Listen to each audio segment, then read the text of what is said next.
আমাকে পারে নাই, আমি সেই গল্প এখন করছি না।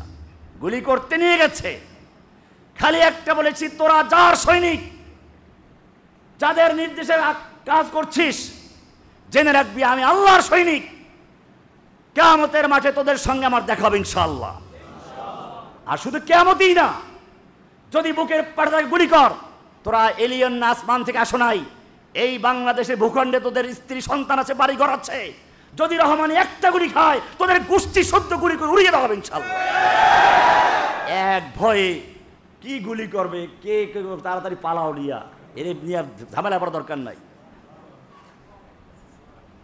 এমনি দেখো না বলোগার সব মরছে, তার সব নাকি ওনার হুকুম মরছে, আমি জানি না কার হুকুম মরেছে, ওরা বলতো আর কি, ওরা বলতো বলোগার যতগুলো মরেছে সব আমার নির্দেশে মরেছে।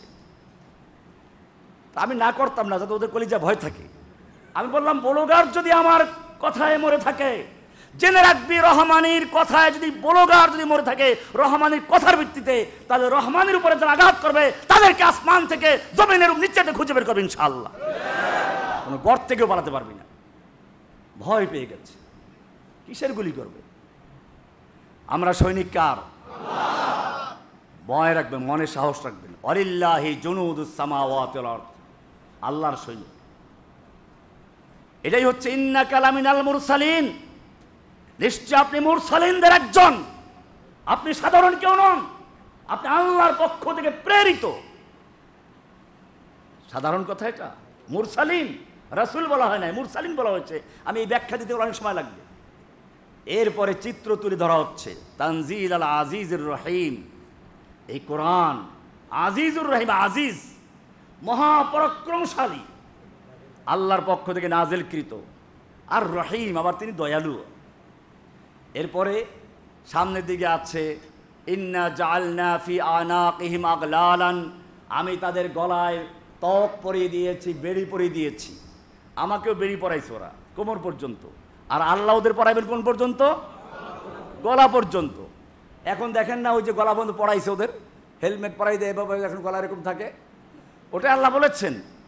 কোরবানির গরু যখন ট্রাকে উঠায়, একটা বাঁশের সঙ্গে গলাগুলো আটকে রেখে না, নড়াচড়া করতে না পারে, ওটাকে আরবিতে বলা হয় মুকমাহুন। কি বলা হয়? দেখেন আল্লাহ ওদের কি সুন্দরভাবে তাসবির করেছেন, সূরা আঁকিছেন। আল্লাহ বলছেন ইন্না জাআলনা ফি আনাকিহিম আগলালান, আমি তাদের গলায় বেড়ি পরিয়ে দিয়েছি। ফাহিয়া ইলাল আযকান, সে বেড়ি আযকান জাকানুনের বহুবচন, মানে থুতনি, একেবারে থুতনি পর্যন্ত লাগিয়ে দিয়েছে বেড়ি।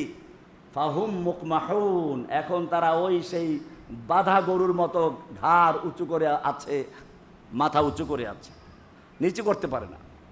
ওয়াজআলনা মিন বাইনি আইদিহিম সাদ্দান ওয়া মিন খালফিহিম সাদ্দান ফাগশাইনাহুম ফাহুম লা ইউবসিরুন, ওদের সামনে প্রাচীর, পিছনে প্রাচীর। দেখ সামনে বলতে কি বোঝায়, পিছনে বলতে কি অনেক লম্বা ইতিহাস এগুলো। সামনে বলতে যা আমরা দেখি, গাছগাছালি, এখন আমার সামনে মানুষ, বের হলে পরে গাড়ি, তারপরে গাছগাছালি, রাস্তা, পুরা সৃষ্টি, উপরে তাকালে আসমান। আল্লাহ বলছেন তাদের সামনে প্রাচীর করে দিয়েছি, তারা চোখ থাকা সত্ত্বেও আল্লাহর সৃষ্টিকে দেখে না। পিছনে প্রাচীর করে দিয়েছি, তারা পিছনের ইতিহাসটাকে পড়ে না, ওখান থেকে শিক্ষা নেয় না। বলে তাহলে আমাদের দাওয়াতের ফায়দাটা কি? এটা বলার জন্য আমি এত লম্বা কথাগুলো নিয়ে আসছি। আল্লাহ তাআলা এরপরে বলেছেন, এই আয়াতটা গুরুত্বপূর্ণ একজন দায়ীর জন্য, আপনাদের জন্য, ইন্নামা তুনজিরু মান ইত্তাবাআয যিকরা ওয়া খাশিয়ার রহমান বিল গায়ব, নিশ্চয়ই তুমি দাওয়াত দিবে, সতর্ক করবে, তুমি সাবধান করবে, আল্লাহর কথা শোনাবে, জান্নাতের কথা শোনাবে, জাহান্নাম থেকে সাবধান করবে। কাকে? মান, ওই ব্যক্তিকে, একা, ওয়াহিদ, ইত্তাবাআয যিকরা, যে ইত্তাবা ওয়াহিদের সিগা, ইত্তাবা অনুসরণ করেছে, তাবা অনুসরণ করেছে, আয যিকরা নসিহাকে, আপনার উপদেশকে গ্রহণ করছে। ওয়া খাশিয়ার রহমান বিল গায়ব, এবং সে আল্লাহকে ভয় করে। বিল গায়বের সম্পর্ক কিসের সাথে? দুই রকম তাফসীর আছে।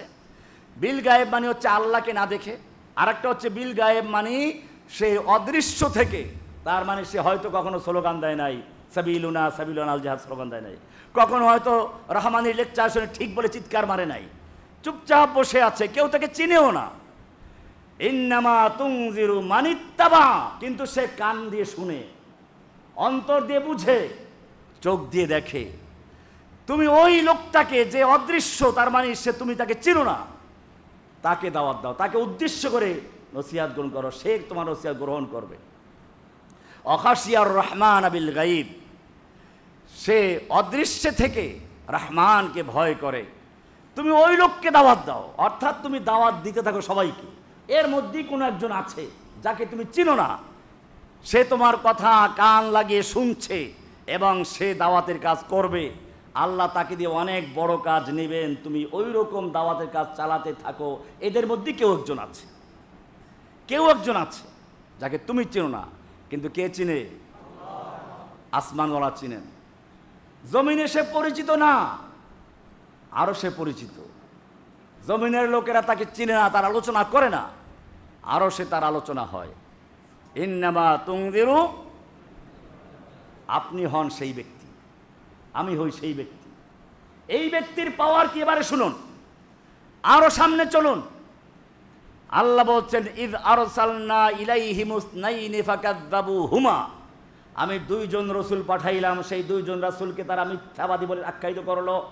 ফাআজ্জাজনা বিসালিসিন, এবং তাদের সাহায্যের জন্য আবার তৃতীয় আরেকজন রসুল পাঠাইলাম, তাদের সবাইকে তারা মিথ্যাবাদী বলে আখ্যায়িত করলো। এই সময় ওই যে অপরিচিত লোকটা সে দৌড়ে আসলো। ওয়াজাআ মিন আকসাল মাদিনাতি রাজুলুন ইয়াসআ, শহরের প্রান্ত থেকে সেই অপরিচিত রজুলুন, এক ব্যক্তি, কোন নামটাম নাই, রজুল, কেউ তাকে চিনে না, নাকেরা। রজুলুন মারিফা না নাকেরা? বেশিরভাগ তো আমাদের সাধারণ শিক্ষিত লোকেরা এটা নাকেরা মানে অপরিচিত। রজুলুন, এক ব্যক্তি দৌড়ে আসলো। এই লোকটাকে, এই লোকটাই সেই লোকটা যার আলোচনা একটু আগে হচ্ছিল, যে তুমি তাকে উদ্দেশ্য করে দাওয়াত দাও, তোমার নসিহত শুনতে পাচ্ছে একজন যাকে তুমি হয়তো চিনো না। এদের মধ্যেই কেউ একজন আছে। এই লোকটা দৌড়ে আসলো।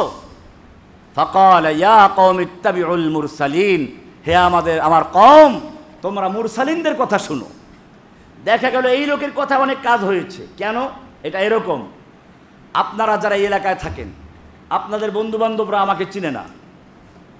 এখন আপনি 10 জন বন্ধুকে বললেন চলো রহমানী সাহেব আসবে, ওনার কথা শুনি, উনি এই সেই, তখন তারা আপনার কথা গুরুত্ব দিয়েছে, আমার কথায় না। আপনার কথা গুরুত্ব দিয়ে তারা আমার কথা শুনবে।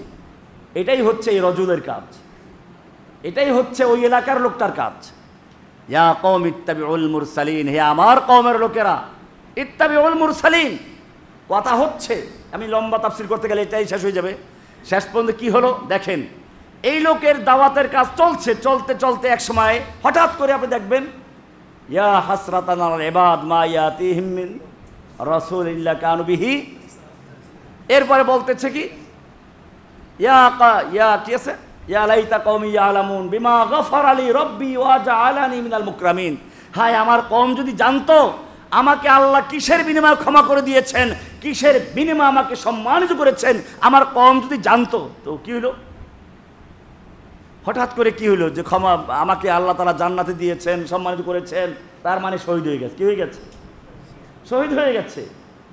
শহীদ হয়ে যাওয়ার পরেও সে তার কওমকে ভুলে নাই, বলে নাই ভালো হয়েছে ওদের পরে গজব পড়ুক, তা বলেন নাই। সে বলতেছে কি, ইয়া লাইতা কওমি ইয়ালামুন, আমার কওম যদি জানতো, বিমা গফারা লি রব্বি ওয়া জাআলানি মিনাল মুকরামিন, আমার কওম যদি জানতো আমাকে আল্লাহ কিসের বিনিময়ে ক্ষমা করেছেন এবং কিসের বিনিময়ে আমাকে সম্মানিত করেছেন। এটাই হচ্ছে একজন দায়ের দরদ তার কওমের জন্য, তার জাতির জন্য। আমরা এখানে ভুল করি, আমরা এখানে ভুল করি। এই তাগুতের দল, এই অমুকের দল, এই কাফের তাকফির দিয়ে শুরু হয় দাওয়াত, এটা ভুল। এই জন্য বলছি দাওয়াতের ক্ষেত্রে আল্লাহ তাআলা বলছেন ওই আয়াত, উদউ ইলা সাবিল রাব্বিকা বিল হিকমাতি ওয়াল মাউইযাতিল হাসানা ওয়াজাদিলহুম বিল্লাতী হিয়া আহসান। দাওয়াত হবে এভাবে, এমনিভাবে। কোরআনে স্পষ্ট অনেকগুলো আয়াত আছে, আমি সেই দাওয়াতের উপরে আর আলোচনা করছি না। এই উম্মতের খায়রিয়াত, কুনতুম খায়রা উম্মাহ, খায়রুল উমামের মূল কারণ হচ্ছে দাওয়াতের কাজ করা। দাওয়াতের কাজ করতে গিয়ে আমাদের ভাষা নরম হবে। আমরা মুসলিম, পরিচয় দিয়ে মুসলিম, সেখান থেকে আমি কথাগুলো বলছিলাম, আমাদের পরিচয় কি? মুসলিম। এবারে আমাদের গুরুত্বপূর্ণ একটা জায়গায় আমরা আসবো। আমরা বুঝলাম আমাদের দিনের নাম কি? ইসলাম। আমাদের পরিচয় কি? আমরা। এখন প্রশ্ন হচ্ছে ইসলাম পূর্ণ না অপূর্ণ? যদি পূর্ণ হয় তাহলে প্রশ্ন, এই দিন কায়েমের জন্য ইসলামে কোনো পদ্ধতি আছে কিনা? যদি ইসলামকে বিজয়ী করার পদ্ধতি কি হবে, ইসলামকে প্রতিষ্ঠিত করার পদ্ধতি কি হবে, এটা ইসলামে থাকে তাহলে ঠিক আছে, পূর্ণাঙ্গ ঠিক আছে। যদি না থাকে তাহলে আপনি পূর্ণাঙ্গ দাবি করেন কিভাবে? যেই ইসলামের ভিতরে ইসলাম প্রতিষ্ঠা করার জন্য পদ্ধতি নাই, পদ্ধতি ধার করতে কখনো সমাজতন্ত্র থেকে, কখনো আবার গণতন্ত্র থেকে। গণতন্ত্র ছাড়া উপায় নেই, গণতন্ত্র দিয়ে ইসলাম কায়েম হবে। যদি আপনি ইসলাম কায়েমের জন্য গণতন্ত্রের কাছে ধার কর্জ করতে হয় তাহলে ইসলাম পূর্ণ হলো কি করে? এবারে আমরা আল্লাহকে জিজ্ঞেস করবো, আল্লাহ তুমি ইসলামটা তো দিয়েছো আমাদেরকে, পূর্ণ করে দিয়েছো না কোনো কিছু ফাঁকযোগ রেখেছো? এই যে লোকেরা কেবল যখনই এক একটা সায়লাভ আসে, সমাজতন্ত্র আসলে তখন কয় সমাজতন্ত্রই ইসলাম, গণতন্ত্র আসলে গণতন্ত্রই ইসলাম, এই যে বারবার আসে, তোমার ইসলামটা কি আসলে পূর্ণাঙ্গ না কোনো ফাঁকযোগ আছে? তুমিই বলো। কোরআন আপনাকে বলবে আল-ইয়াওমা আকমালতু লাকুম দীনাকুম। এই আয়াতের উপরে আমি প্রায়ই বয়ান করি। আমার 10টা লেকচার শুনলে মনে হয় 3টার মধ্যে এটা পাবেন। কারণ হচ্ছে এটা একটা মূল জায়গা। এটা যদি কেউ পরিষ্কার বুঝে, সে কোনো শিরিক করবে না, কোনো বিদআত করবে না, কোনো ইসলাম ছাড়া অন্য কোনো দলে যুক্ত হতে পারবে না। কেন? আল্লাহ বলেছেন আল-ইয়াওমা আকমালতু লাকুম দীনাকুম, আজকে আমি তোমাদের জন্য তোমাদের দিনকে আকমালতু মুকাম্মাল করে দিয়েছি, পরিপূর্ণ করে দিয়েছি। ওয়া আতমামতু আলাইকুম নি'মাতি, তোমাদের উপরে আমার যে নিয়ামত তথা দীর্ঘদিন পর্যন্ত ওহী নাযিল হচ্ছিল তা সমাপ্ত করে দিলাম। অরাদিতু লাকুমুল ইসলাম দীনা, এবং কিয়ামত পর্যন্তের জন্য দিন হিসাবে ইসলামকে মনোনীত করলাম। এবারে আমরা প্রথম শব্দটা বিশ্লেষণ করব, আল-ইয়াওমা আকমালতু লাকুম দীনাকুম, আজকে আমি তোমাদের জন্য তোমাদের দিনকে আকমালতু মুকাম্মাল করে দিলাম। মুকাম্মাল কাকে বলে? মনে করুন এই মসজিদটার কাজ মোকাম্মাল হয়ে গেছে, টাইলসের কাজ পর্যন্ত হয়ে গেছে।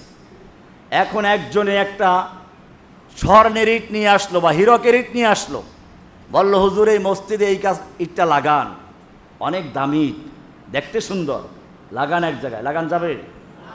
হুজুর কি বলবেন? আকমালতু, আমি আমার মসজিদের কাজ সম্পন্ন করে ফেলেছি, এখানে ওই ইট লাগাবার কোনো জায়গা নেই। লোকটা বলল আপনি কি জানেন এই ইটের মূল্য কত? গোটা মসজিদের যে মূল্য তার চেয়ে কয়েক গুণ বেশি একটা ইটের মূল্য।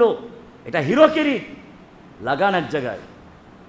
এখন যদি লাগাতে হয় কি করতে হবে? আপনার এই সুন্দর ইট, দামি ইট, চাকচিক্য ইট, এটা যদি কোনো জায়গায় লাগাতে হয় কি করতে হবে? ভাঙতে হবে। এটা ভালো করে বুঝুন। এই মসজিদের যদি সম্পন্ন হওয়ার পরে একটা ইট লাগাতে হলে ওই পর্যন্ত জায়গা ভেঙে তারপরে লাগাতে হয়, তাহলে মনে রাখবেন আল্লাহ তাআলা বলেছেন আল-ইয়াওমা আকমালতু লাকুম দীনাকুম, আজকে আমি তোমাদের জন্য তোমাদের দিনকে মুকাম্মাল করে দিয়েছি, পরিপূর্ণ করে দিয়েছি, কোনো একটু ফাঁকা নেই। যদি এইখানে সমাজতন্ত্র, গণতন্ত্র, রাজতন্ত্র অথবা কোনো তন্ত্র মন্ত্র ঢুকাতে চাও, তাহলে আল্লাহর নবীর মাধ্যমে আল্লাহ যে ইসলামকে পূর্ণ করে দিয়েছেন সেই ইসলামকে ভাঙতে হবে। ভাঙার পরেই কোনো কিছু ঢুকানো যায়, এছাড়া কোনো কিছু ঢুকানো সম্ভব নয়। হোক সে সমাজতন্ত্র, হোক সে বেদাতের কোনো তাসবিহ তাহলিল কোনো ইবাদত, কোনো কিচ্ছু ঢুকানো যাবে না। কারণ ইসলামের বিল্ডিং পূর্ণ করেছেন কে? আল্লাহ। আল-ইয়াওমা আকমালতু লাকুম দীনাকুম, ইকমাল দিন, তাকমিল দিন, দিনকে তাকমিল করেছেন কে? আল্লাহ। পূর্ণাঙ্গ করেছেন কে? আল্লাহ। এই কারণে ইমাম দারুল হিজরা ইমাম মালিক রাহমাতুল্লাহ আলাইহি বলেছেন মানি বিতাদা বিদআতান ফায়ারাহা হাসানাতান, যেই ব্যক্তি কোনো বিদআত তৈরি করে এরপরে আবার দাবি করে বেদাতে হাসানা, আছে না বেদাতে হাসানা? পায়খানা আবার কি ভালো আর খারাপ পায়খানা হয় নাকি? হ্যাঁ, এটা বাচ্চার পায়খানা, এটা বুড়ো মানুষের পায়খানা নাকি? আল্লাহর ইমাম মালিক রাহমাতুল্লাহ আলাইহি বলছেন মানি বিতাদা বিদআতান, যেই ব্যক্তি কোনো বেদাত তৈরি করলো, ফায়ারাহা হাসানাতান, এরপরে আবার সেটাকে বেদাতে হাসানা বলে মনে করে। বেদাতে হাসানা এটা খারাপ বেদাত না। ফাকাদ জাগামা আন্না মুহাম্মাদান সাল্লাল্লাহু আলাইহি ওয়াসাল্লাম খানা ফির রিসালা, সে যেন দাবি করলো, জেনে বুঝে হোক না জেনে হোক, সে নিশ্চয় দাবি করেছে মুহাম্মদ সাল্লাল্লাহু আলাইহি ওয়াসাল্লাম রিসালাতের দায়িত্বে খেয়ানত করে গেছেন। কেন? আল্লাহ বলছেন আলিয়াউমা আকমালতু লাকুম দীনাকুম, তোমাদের দিনকে পূর্ণ করে দিয়েছি। আর তুমি বললা পূর্ণ হয় নাই, কিছু ঢুকাতে হবে। তাহলে খেয়ানত করেছেন কে? চিন্তা করেছেন? এই কারণে আল্লাহর রাসূলও ফাঁক ফোকর রাখেন নাই।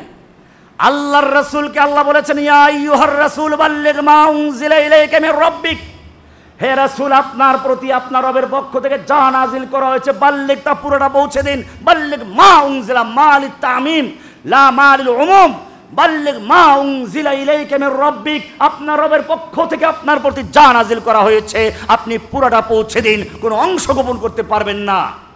কে বলেছেন? আল্লাহ। ওয়া ইল্লাম তাফআল, যদি পুরোটা না পৌঁছান, ফামা বাল্লাগতা রিসালাতা, তাহলে আপনি আল্লাহর রিসালাতের দায়িত্ব পৌঁছান নাই, আপনি খেয়ানত করেছেন বলে ধরে নেওয়া হবে।